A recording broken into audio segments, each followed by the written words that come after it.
morning, good afternoon, good evening. Zimbabwe used to have one of the best quality education in Africa. But ever since the country's independence, the quality has gone down the tube. Because the Zanu PF regime has been obsessed with quantity. And that has not helped the system one little bit. There is a video of the president of Burkina Faso, who is having free education in that country. And in his case, we know that he's putting the right investment so that it will be quality education. Here is the video. I beg make una listen to this video. I beg make una listen to her. Burkina Faso has done it again.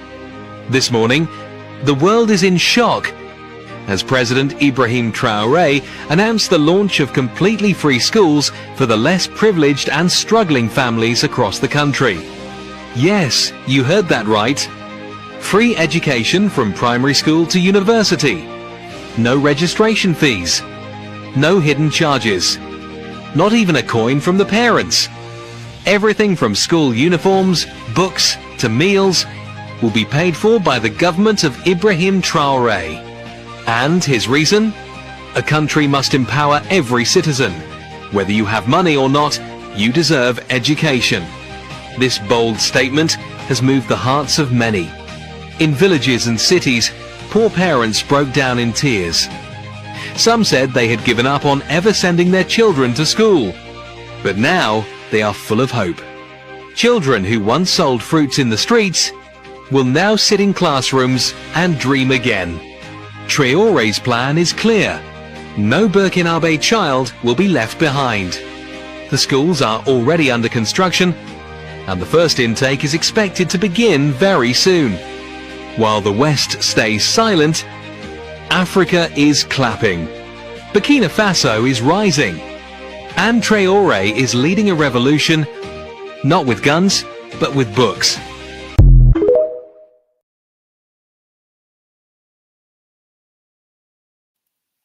Well, one cannot help but applaud President Traore.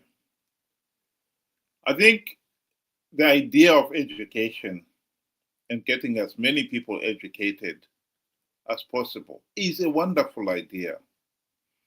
The only problem we have had in Zimbabwe is that the Zanu PF regime has been obsessed about the quantity, but has failed to maintain the quality. And so we have increased the number of students to the point where, particularly in government-owned rural schools, the pass rate has dropped to 3%. That is tragic. So you find now a situation where somebody may have done as many as 11 years of formal education, and yet they can hardly read and write. That is a tragic waste of human talent. Ben, welcome to the program. Good day to you and good day to our viewers. Thank you for joining us. Now, first of all, I think it's something that is very commendable. In just a few, year or a few months, the president of Burkina Faso has done so much for his people. He has spoken of a vision, and he has put the foundation, or he has dug up the foundation to support that vision. And in the case of Zimbabwe, we have a vision 2030, and we are still clueless as to how it is to be achieved. And I have to agree with you that the level of our education at one point, it was prestigious. We were noted as, the most illiterate, one of the most illiterate countries out there. And here we are now, another basket case. Our education has deteriorated so much. You fear every time when you hear that, the exam classes, that their results are out. They are never pleasing. Whenever, it's everything is just going down the drain. We are sinking deeper and deeper and deeper. It's not getting any better. But we have, a government that says something and does exactly the opposite. We are getting, the schools are falling apart, the buildings are falling apart, the material that children are using, they're having to buy for themselves and so forth. And they're overcrowded, and it's a mess. The teachers are not even being paid. They're having to do private lessons to those that can afford them, such that to try and balance off their books. Lecturers are on strike in the UZ, University of Zimbabwe, right now, because they're getting poor wages, $250 for a full qualified lecturer. I mean, that's just ridiculous.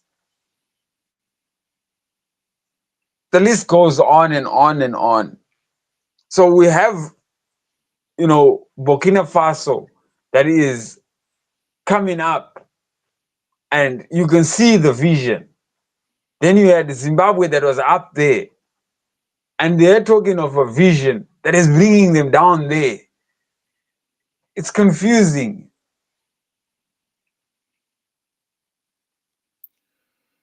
Well, the picture we saw at the beginning there was President Emerson Mnangagwa apparently opening the School of Law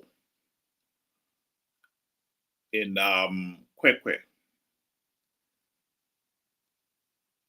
It's interesting because that School of Law, the lecturers, men believe, will be paid the same $250 per month.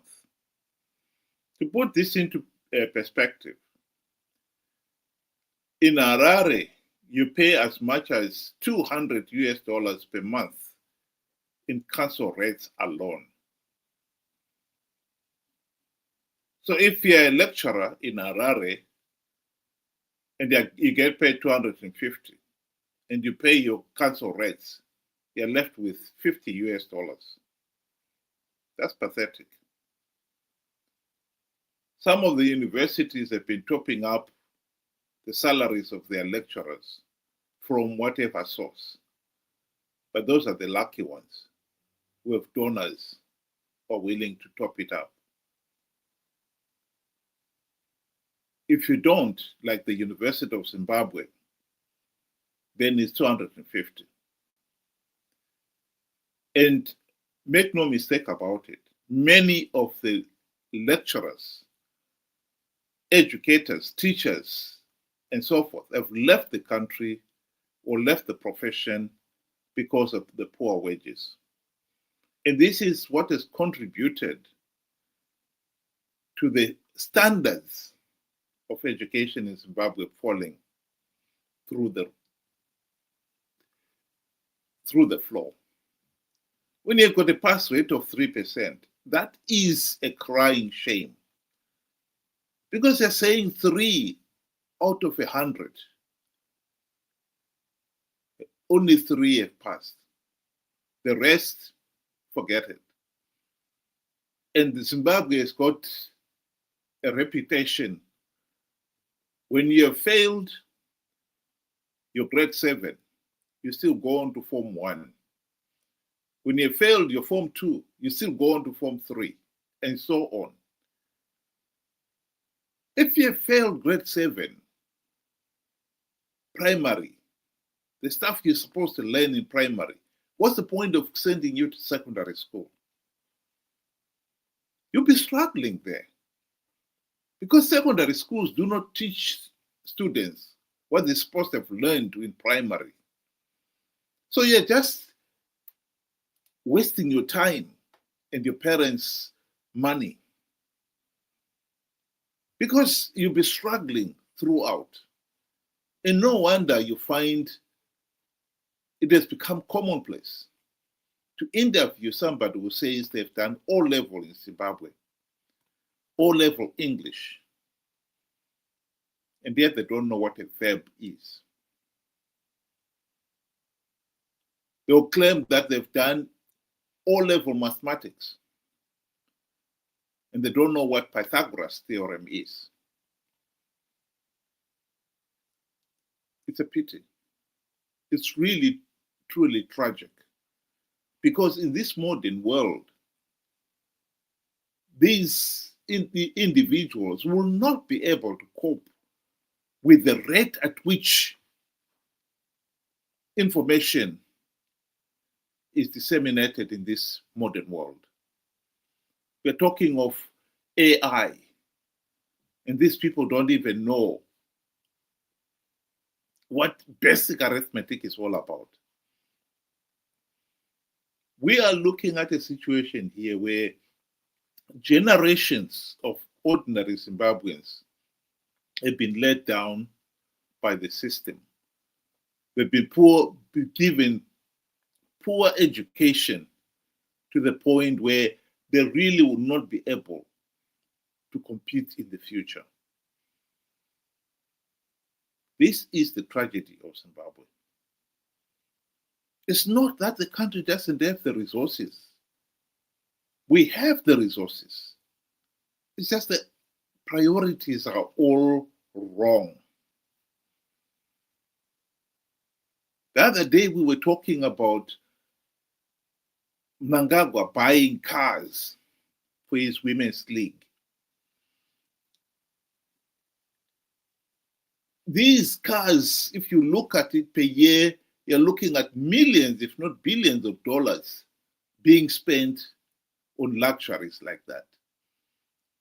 And yet, you pay university students, lecturers, pathetic wages, slave wages, forcing them to leave the country.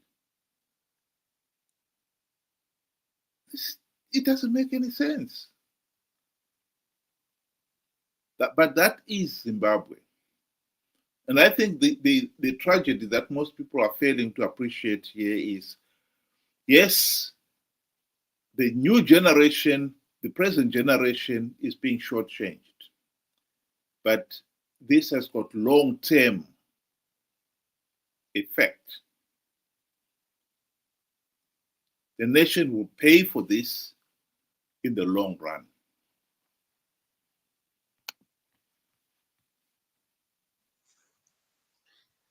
No, a good example is you look at,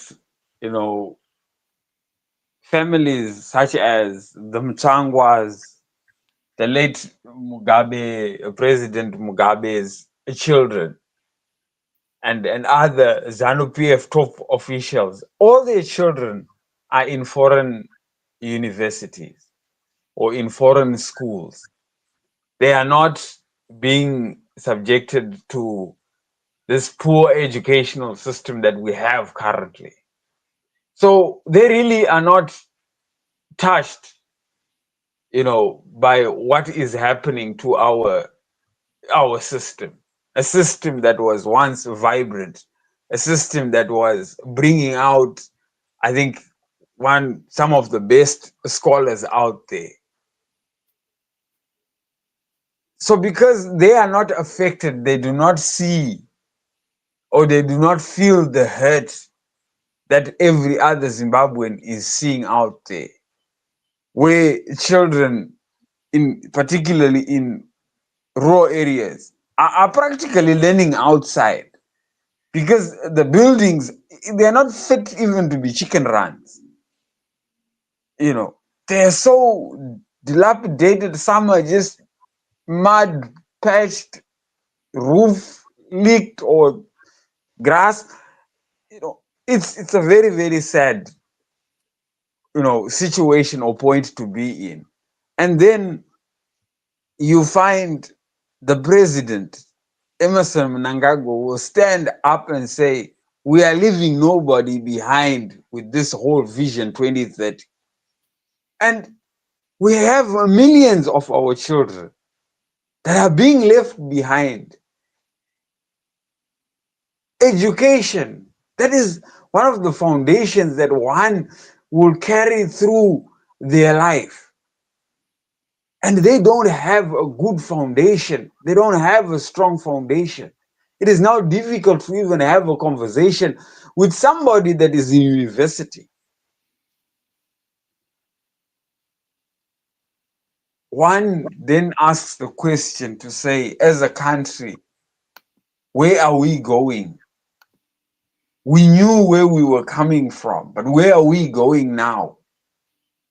And the answer to that is absolutely nowhere, if not going backwards. It's really sad. Very, very sad. I'd like to close showing you a video of a rural school. This is what we are talking about when we're talking of the conditions of the rural schools.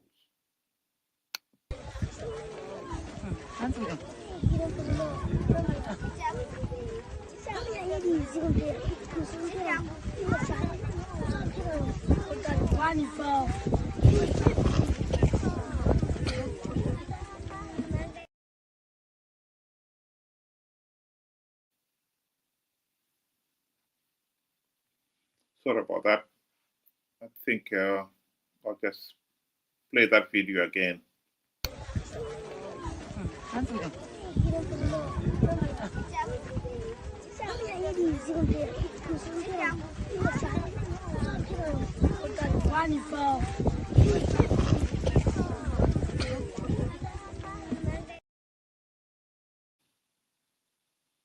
If anyone can seriously expect to have somebody to pass their exams when they've been attending schools in a classroom like that, I think that's expecting too much. These people, these children, some of them would have walked 5 kilometers or more to get to school. And some of them even do hot sitting. They are not just being given a chance. How can they compete in this modern world? And I repeat, the problem with Zimbabwe is that it's not a question of we don't have the resources. We do have the resources. It's just that in our case, resources are being wasted. Corruption has become rampant in Zimbabwe. Instead of it benefiting the country, it's only benefiting the ruling elite.